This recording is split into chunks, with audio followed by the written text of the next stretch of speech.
You're watching PCTV Channel 17, proudly serving the Port Clinton City School District community. The following is a production of the Port Clinton High School Digital Media class.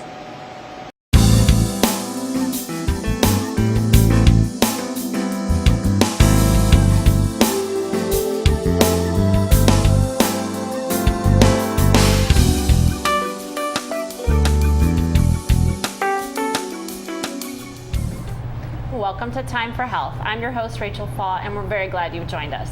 We hope you gain something from the program that helps you and your loved ones. We want to arm everyone with as much information as possible so we can all make good choices. And this is not to take the place of regular medical care, so be sure to include your healthcare provider in on your plans and your conversations. And today we have two guests, Kim and Amy, co-workers and pals. We're so excited to be here, and we're talking about insurance. I kind of titled it Roadmap Through the Insurance Maze. We've been doing a lot of speaking gigs lately because insurance is getting more and more confusing. So I appreciate you being here. I know you're busy, but you can kind of help us unravel this. So Amy, I'm going to start with you. How are the ways that people are insured, or what are the different kinds of insurance? Not necessarily the companies, but... There are several different ways people can get insurance. The biggest one is through their employer, through group health plans. Okay. There's also the new marketplace through the exchanges, through Obamacare. Right. Medicare for people that are over 65 mainly, disability for younger than that. Medicaid is another big one, and then you have plans through retirement plans through other sponsors. Okay. So those are the main ways that people have their insurance. Right. And then amongst all those different ways, there are the companies. The insurance companies? Yes. Mm-hmm. And so talk a little, because we have Medical Mutual. Does Medical Mutual also do a marketplace insurance, or do they do Yeah, within the insurance companies themselves, there are several different types of plans and products through them. So you have the employer sponsor plans. Medical Mutual, as you said, is a good example. It also has marketplace. It also has a Medicare product. Okay. There's several, and then within those products, there's several different types of plans. So it's not an easy question to answer, as in what exactly does Medical Mutual or United Healthcare, CareSource, CoreSource has, because there's several different types of plans within the product. So it's not just, we kind of brought this all together because I came to you, somebody asked a question about, I think it was about maybe a doctor's office or something, about does so-and-so take, I don't even remember what insurance it was, and you looked at me and were like, well, that depends. Yes. So if somebody comes in and goes to the doctor's office or comes in for an x-ray and they have X, Y, or Z insurance, what's the process? Like you are patient accounting. So if a patient comes in or is scheduled for a test, the first thing we'd look at is the insurance company that they give us. So if they come in, they hand us Medical Mutual or United Healthcare, the first reaction is we're contracted with insurance with them and the patient can come to our facility. But then we have to drill down some. Okay. So that's, say, Medical Mutual, they have it through their employer sponsor, and we're pretty much covered with all of that. Okay. But if they have it through the exchange or another product, I guess a good one would be Buckeye. Okay. Buckeye, Medicare, we're contracted with. So a patient could come in with that and we wouldn't have a problem taking care of that patient, and they wouldn't have a problem having health care, their needs at our facility. So, but if they're a dual eligible, so they have Medicare and Medicaid, we could not take them in as a contracted patient. So we would have to drill down on that product and say, okay, if you're here just for your Medicare product, we're okay, but if you're here as a dual eligible, you would be better off going to a different facility because you would be paying if you came to Magruder Hospital. Okay. So there's things like that we have to do. So the name of the insurance company is not just the only thing you need to know. You need to know. We need to know what product it is. How you obtained it. How you obtained it is a good way to drill down on that. And to be fair, I mean, we're talking primarily about services at Magruder or the physicians or whatever, but it's the same at nursing facilities, pharmacies. No matter where you go, Other the outpatient. physicians in freestanding clinics, surgical centers, physician offices, other hospitals, nursing homes, pharmacies, it's all the same no matter where you go to. So. And as a patient accounting department, you kind of do that on the front end because nobody likes surprises. I always say that when you're dealing with insurance. We try. We all like surprises, but not those kind of surprises. Yeah. And so you try to drill down ahead of time so that people are aware. Right. For that. scheduled tests, we try to drill down before the patient shows up for their test. We try to run it. We have what we call Eligibility System. Okay. So we take their information and run it through that, and it will kick back also and tell us, okay, they have coverage or they're part of this product, this plan, which is not covered at your facility, you're not contracted with. So we try to let the patients know that ahead of time before they come in the doors. There are some that we can't, walk-ins, sometimes we can't catch those right away, but we try to also run all those through the eligibility system. Okay. Because sometimes just looking at their card is not enough information. Right. So. And the common denominator in all of this, whether they're going to the doctor's office, the pharmacy, a freestanding clinic, the hospital, wherever, the common denominator is the patient, is the person with the insurance. And is there a number on the card that they can call themselves? And I mean, that's probably what you guys do too, maybe? Right. Okay. I don't think there's ever been an insurance card that we've seen that does not have a customer service number on it. Okay. And if not, they should have that information anyways. But yeah, it's better for the patient to call ahead themselves and hear what the insurance has to say about where they're going to before they even buy the product, if they have a choice. Is Magruder Hospital, is CVS Pharmacy, is my doctor involved in this contract? So if it's an opportunity where you're choosing your insurance, which one you want, finding out if the hospital that you generally go to, your doctor, your pharmacy, all those things that you regularly, a specialist that you see a lot, to ask that question ahead of time. And it's not easy, like if a patient calls and they're doing their research before they have the services, they can call in and say, hey, I have such and such insurance. Then it's going to trigger us to ask additional questions before we can say yay or nay, we're part of your insurance. Okay. So.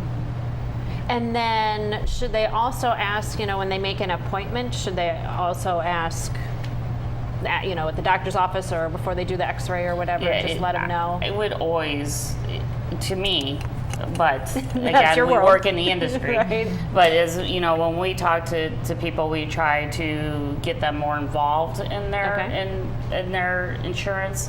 So yes, there's always questions you want to ask. I'm scheduling this appointment. Are you covered? I mean, once you establish a relationship with your facility or your physician, you know that unless you change insurances or unless contracts change with the facility. So it never hurts to ask that question, at least yearly.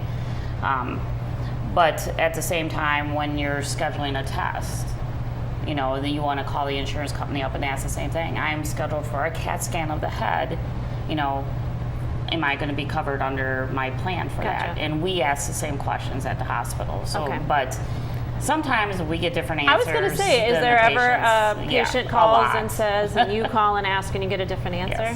Yes. And then we sit down try with to the figure that out and try to get it down and try to get it in writing. And no insurance companies, even if we tell them we are contracted and they want to know a little bit more about what their benefits are, we try to educate them on what their benefits are. But again, we tell the patients, this is just a quote. There's no guarantee that this is how it's going to process. There's little loopholes that maybe the insurance company is using that we're not aware of or familiar with. Okay. So we try to arm them with as much information as we can, but it's not necessarily all of the information. 100% guaranteed all the time. Yeah, we find out not a lot, but quite a bit. There are little things that go on in the background that the insurance will say, oh, well, they're covered, But after you bill it, you get but with this particular case, Unless you it's know. a Wednesday at 4 o'clock. Exactly, yeah. Well, and I had written this down in terms of it's flu shot season, and so we do clinics at the hospital, and we can bill Medicare and Medicare products because that's fairly standard. Right. And most people's insurance pays for flu shots, but not necessarily. A flu shot isn't just a flu shot. A flu shot in a hospital setting. So different. even though somebody might say, well, I know my insurance pays for flu shots, but do they pay for it in a hospital Right. when we're doing our flu shot clinics, or do they only pay for it At in a Rite retail Aid. pharmacy or only at your doctor's office Right. or all that kind of stuff? Right. So those again are questions that the patient should grab their card and call up and say, hey, this is what I want to do. Am I covered under there? We're very, as you know, very leery about billing Right. insurance companies outside of Medicare, Medicaid because of the fact that it is very hard to get it covered in a hospital setting. because every insurance is different, and the little Right. loophole things that you were talking about. Right. And I can't say just because you have medical mutual, sure your insurance is going to cover a hospital setting because this particular product might, or this particular product with this plan might, but that product with this plan might not. So it's not a definite yes across the board or no across the board. And that brings up, I know diabetes education, our certified diabetes education program. I was kind of learned this on the side, sort of that when you're talking about this product and this product. So even though there's two employers and they both have medical mutual, employer-sponsored insurance, they might not necessarily both pay for flu shots or diabetes ed or physical therapy or so Wellness. even though it sounds like it's the same thing, there's different options in everybody's different insurance. tiers of coverage. Oh yeah, then that. And then there's that low deductible, high deductible. Okay. Co-insurance percentages.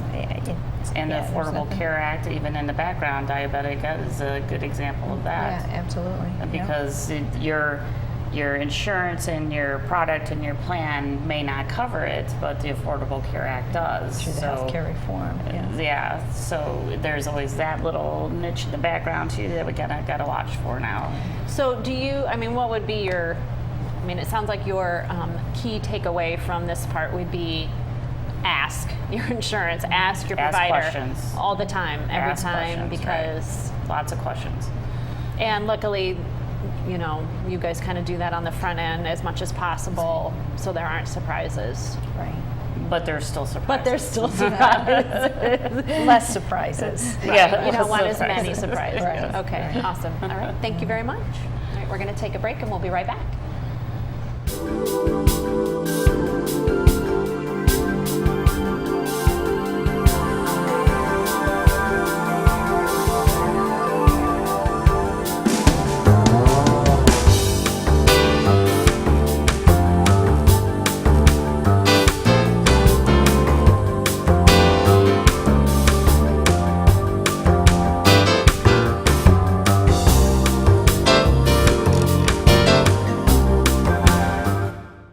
And we're back talking about insurance. Yay! So we kind of talked about just all the different ways that people get insurance, and now we want to kind of drill down a little bit on the Medicare part of it. And Kim, you are also in patient accounting at the hospital, but you're also an OSHIP volunteer. So you work through the Ohio Department of Insurance, and you can kind of help people translate a lot of Medicare stuff. So what is Medicare? Who's it for? Who's it not for? Medicare is for the aged over 65, and it is also for the disabled. Okay. And it's celebrating its 50th year this year. Yay! Is it really? It is, yes. So my basic understanding of Medicare is that there's a lot of letters involved. Yes, there are a lot of letters. The alphabet. Yes. So talk about, there's A, B, Okay. D. There's 4 parts of Medicare. Part A is the inpatient hospital care. Part B is outpatient and physician coverage. Part C is Advantage plans, and Part D is drug coverage. Okay. when David Painter from the Ohio Department of Insurance kind of presents, he always says there's two choices if you have Medicare. Right. Talk about that delineation. Okay. Traditional Medicare is Parts A and B. And the other option is Part C, which is the Advantage plan, and you still pay your premium Okay. through the Social Security, Right, okay. but you also pay an additional premium if you choose Part C, which again is the Advantage plan. Okay. And even though patients, the understanding is it's behind the scenes. The patients really don't know what goes on when they choose an Advantage plan as far as I don't want to say cost, but it's some of the stuff is hidden to them. Okay. They don't really understand the full gamut of what Part C is. But theoretically, Part C is everything kind of all wrapped together, Right, and replacement and of the Part A. standard is a little bit more right. a la and, carte. Yeah, and most typical Part C Advantage plans also offer or include a Part D. A prescription. Yeah, and Okay. when you buy traditional Medicare, Part A and B, you have to purchase a separate Part Okay. D for drug coverage. Okay. So Part A is the inpatient care, like in the hospital, or in a skilled facility Yes. also. Okay. Part B is outpatient. So Right. when you And- see your doctor, when you get an x-ray, when you go to Right, therapy. Right. Part B comes along with a $140 deductible per calendar year, Okay. and then it's payable at 80%. Okay. Part A has a inpatient deductible that renews every 60 days. So it's Oh. called a benefit period is the 60 days, and that's $1,260. Okay. And those are what the patient would be responsible for if they didn't pick up a supplemental coverage. Okay. So Nice segue. Supplemental coverage. Supplemental. That it always could, because they are all letters, Right. nearly half of the alphabet. Uh-huh. And but I mean, it's a little simpler than I guess I was always picturing it. So Yeah. talk about. Well, there are all kinds of different supplemental plan coverages, and like you said, it's half the alphabet, and it's contingent on what the patient's needs are.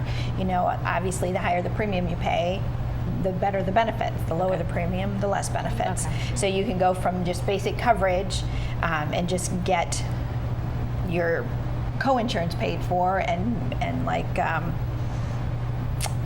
no deductibles, Okay. or you can go and have everything covered like through a Plan F, but it's going to cost you a little But it's bit gonna more, cost- but you don't have any So out-of-pocket we'll expenses. pick up everything that Right, Medicare doesn't cover. No, everything. Can't say that. Yeah. That's easy. Yeah, there's loophole. Loophole. It's everything that would be a covered expense or allowable by Medicare. Oh, okay. It doesn't pay for anything that Medicare does not allow. Okay. So it'll pay the 20% co-insurance. It'll pay the inpatient deductible and the outpatient Okay. deductible. And so, like every Plan F, whether it's a Medical Mutual or AARP. Aetna, they're all Plan Fs. They all for have the same Medicare coverage. Supplemental are the same. All Plan As, all Yes. Plan Bs. Yeah, all the that. only thing Okay. different is the name of the company as well as the premium. And what they'll charge you. Right. Okay. All right. So that's the supplemental part, and then my favorite, the prescription part. You're the queen of that, so I'm just going to step aside a little bit. The Part D, again, if you choose the traditional route with Medicare, you have to pick up, not have to, but there's a penalty if you don't. It would be a separate coverage that you would pay, and the average cost is $30. Now, if you pick the Plan C, the Medicare Advantage plan, typically those are all included. So Okay. you're not picking up and paying an additional premium. Okay. It's one So, premium for right. all the coverage. Yeah, but So And that kind of pretty much covers the supplemental too, besides the drugs, because it's in an Advantage plan and a Part C Right. plan. Right. Okay. Right. And so, for people who are visual, standard Medicare, the A, the B, the D, that's your red, white, and blue card. Right. If you have an Advantage plan, you don't throw it away, but Right. you don't use that red, white, and blue card. Your Advantage plan sends you a card, and that's your Medicare Right. card for That's all correct. your keep that card with you at all times. Right. Because there Okay. are times when we need to see it. the red, white, and blue The red, white, and Medicare blue card. That's right. Okay. Yeah, and people can go back and forth. I mean, it's during open Okay. enrollment, if they're not pleased with having the traditional Medicare A and B and a supplemental and a Part D, they can go to an Advantage if they're not happy with the Advantage. So they can go back and forth. It's not Once a year. right during Not open- every other no, day. Nope, just during open enrollment. Okay. Or if you have a general enrollment period, you're just turning 65. At that time you Okay. can change. You have 3 months before, the month during, and 3 months after to sign up. Okay. So, but typically, if you're already 65 live and you're going through this process, you can only sign up one time during open enrollment. Okay. And Advantage plans, I like things that are low maintenance. So Advantage plans kind of sound tidier in terms that it's all kind of wrapped up in one, but loophole, you never, that's not necessarily the case. That's and correct. People want to ask questions in this instance also. So. Right. And what I generally when I try to explain the Part C, the Advantage plans to patients, is you're going to pay a less premium. Okay, you're still paying your Part B premium through your Social Security, but you're paying a premium that's not as high as a supplemental premium, but you're paying a little more out-of-pocket cost because they're, like say, lab work. If you have lab work, Part B covers it typically at 100%. There's a few tests in there that they throw a co-insurance on. But with an Advantage plan, a lot of them have a deductible, and the deductible applies to lab work. So you might have a little bit of out-of-pocket expenses versus having traditional Medicare. But I try to explain to them, if you take 12 months worth of cost as far as premium and your out-of-pocket expenses, you're going to find that might be a little bit lower than traditional Medicare. Not all the time. Right. And with the Advantage plans, you also have to take back into consideration, is this hospital, this physician, this pharmacy contracted with that? Right. Because traditional, you can go anywhere and receive services, where the managed carriers you cannot. There's a more restricted network. There's more restricted networks with it. Yes, right. indeed. So it's less upfront generally with an Advantage plan, but there Premium might be upfront, premium, yes. but there might be other additional things along the way. Out-of-pocket So to compare costs. apples to apples, you need a lot of paper. Well, and you need to see, do- what you need to do is look at your previous costs. If you chose to have a supplemental coverage, look at your out-of-pocket expenses for a year, and then figure out what maybe the future holds, but make sure you're totally aware of what your benefits are, even with the Advantage plan. Some of them say, we have a $250 deductible and so much per day, and like Amy had indicated, you have to make sure that the hospital and your physicians are in network. Right. Otherwise, they don't pay, or they pay less. So your out-of-pocket expenses are going to be higher at that time, So too. again, it's just asking a lot of questions. Right, it's educating, being armed. So, insurance used to be simpler, didn't it? You just had it and it covered, be or it so didn't. easy, And now there's just lots of, you just need to be And you always have inquisitive. You always have to have questions, even when you're going in for testing, because just because your plan covers this test, it doesn't mean it really covers that test. Right. So you really need to ask the questions. Yeah, and it's not even just with Advantage, it's with traditional Medicare. And there's so many stipulations and frequency restrictions and diagnosis restrictions. Sure. And recently I just dealt with Medicare covers, a colonoscopy at a certain 10 years for routine. And if you're a month shy of that, 1 day shy of it, they don't pay. It's monitored that closely, and it's so important for patients to keep a good guide of what they've done in the past, what dates they've done it, what their insurance costs. But ask questions. We can help. We can't answer them all. We can direct you so you can get the answers that you need. So that you can move on, because you have to be empowered. You have to be educated on this. So again, you don't get surprises. Right. So do people generally change supplemental plans? Not as frequently, Not I as don't frequently. think. Part D, they have an open enrollment, which is going to be going on probably while this show is airing. And does it behoove people to look at their Part D plans every year? I think so. Yeah. And Part D plans, as you know, change. The formularies change with the drugs, and what might have been covered for 2015 may not necessarily be covered in 2016, or if it is, it's in a different tier, so your out-of-pocket could get higher. So I don't think and it takes only a few minutes to look. Right. You've run the comparisons, you can see exactly where the patients are at. So Sometimes it changes, $20 over the course of a year. Sometimes it's a couple $100 over the course of the year. And some people just don't want to change, and they're like, I don't care if it's $200 cheaper. Right. I don't feel like messing around with changing. And that's exactly what it is. I see patients every day that just don't want to do anything. I don't care that it's going to save me money. Everything's working the way it is right now. Let's just continue Just on. roll with it. Yeah, exactly. But there are so many plans out there that I think patients need to look at. Right. you know, to maybe save themselves some cost. And the penalty for Part D that you mentioned also, is not a huge deal in the beginning if a person doesn't sign up when they're eligible. But I've had a couple of people that I've done comparisons for over the last couple of years who never signed, they weren't on any medications, or they were on generics and they could get them for really inexpensive anyway, and so they never signed up. But this penalty is kind of cumulative for every month that a person's eligible and doesn't sign up. So And it increases every year, too, yes, doesn't it? and so when they finally decided to sign up, there's an additional monthly amount that's tacked onto their premium. Right. So And it can get costly. it can you get know. very costly. I had to deliver some bad news to people. Yeah, exactly. That's one of those surprises nobody wants to Right. hear about. Yeah. So, just in the last minute or two that we have, what can people come to you? Can I tell people that they can come to her? They can come to us, and then we have, that thing every year. Kim and Mary. Kim and Mary. Yep. Yeah. And we see the same people every year, which is kind of cool, because they are getting an education every year, and so they know when they come in, they know what they're talking about, which is kind of cool. Yeah. But we also see all those people that are just in the midst of retiring, so they have no clue as to what they need to do. So, but yeah, we So are you definitely guys are the available. patient financial counselors at the hospital, you and Mary. Yep, and we're both OSHIP certified. Okay. So And you speak the language. yes. So They're very good at you it. can reach out to insurances, you can explain things, you can kind of help people say this is how you will be, you need to compare apples to Right. apples. All the different insurance, Medicare, Advantage, managed care, all those Drug plans. drug plans. You do it all. Yes.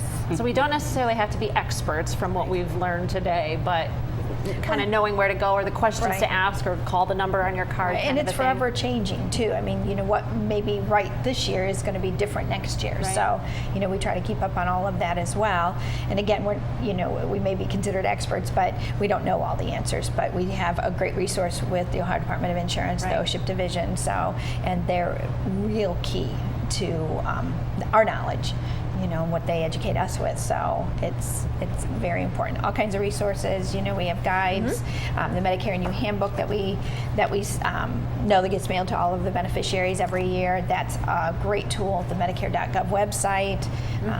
There's a lot of things. A lot of resources. Yeah, it's a that lot we of look at. reading, but Yeah. again, the It's patient, the confusing. person is the common denominator, Right. and so they're kind of the hub of at least knowing where to go to get Right. some answers if they can't find it themselves. Right. Awesome. Thank you, ladies. Thank you, Rachel. All right, we're going to take another break and we'll be right back.